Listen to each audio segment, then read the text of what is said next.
Tapos, ayan guys, kung special ang ating halo-halo last year, so mas special or mas special. Hi guys, happy Friday. So, ayan, ready for tomorrow na tayo. Nagpapak ako dyan ng ating kutsinta, puto, and sapin-sapin para paninda bukas. At iniready ko na rin ang paninda ng leche flan para bukas is ready na at magluluto na lang. Tutulungan ko na lang magluto si June. So, bali kanina pa busy si June and ako naman nag-i-instruct lang ng mga dapat niyang gawin.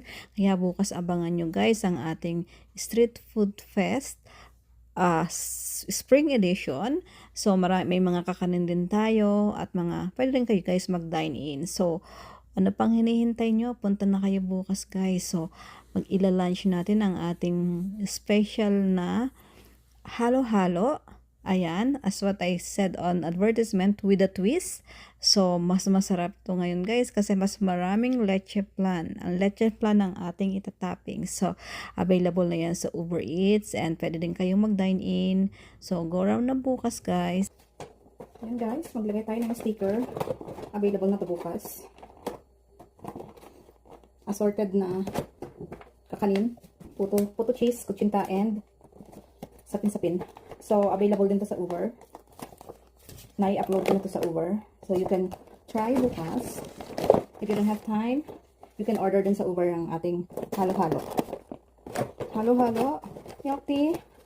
And next time naman, next week siguro, magkakaroon na rin tayo ng ibang mga drinks. Hindi ko pa nare-ready kasi nandun lang sa medyo nakatago pa yung mga drinks natin. So, ilalabas na rin natin. So, marami tayong choices guys. Pag summer, milk tea. We have what we call this one, scramble din tayo. Ayan, so just excited for summer. Scramble, milk tea, and halo-halo. Ayan, tsaka meron pa yung isang juice na tinitinda namin. Tapos ito naman guys, ang leche flan. Masarap, ang daming syrup. So available dito sa Uber Eats. Kung wala kayong time pumunta. Ayan, sarap kita niyo yan, daming syrup. Tapos, ayan guys, kung special ang ating halo-halo last year, so mas special or mas special this season. Kasi tingnan nyo, ito yung itatoppings natin sa halo-halo. That's why I said na sa advertisement ko ng halo-halo overload with a twist. So, ayan, yan ang toppings natin sa halo-halo. So, order na kayo bukas ng halo-halo. So, paunahan na lang yan. Ayan guys, kompleto na ang ating pang halo-halo. Who's excited for tomorrow?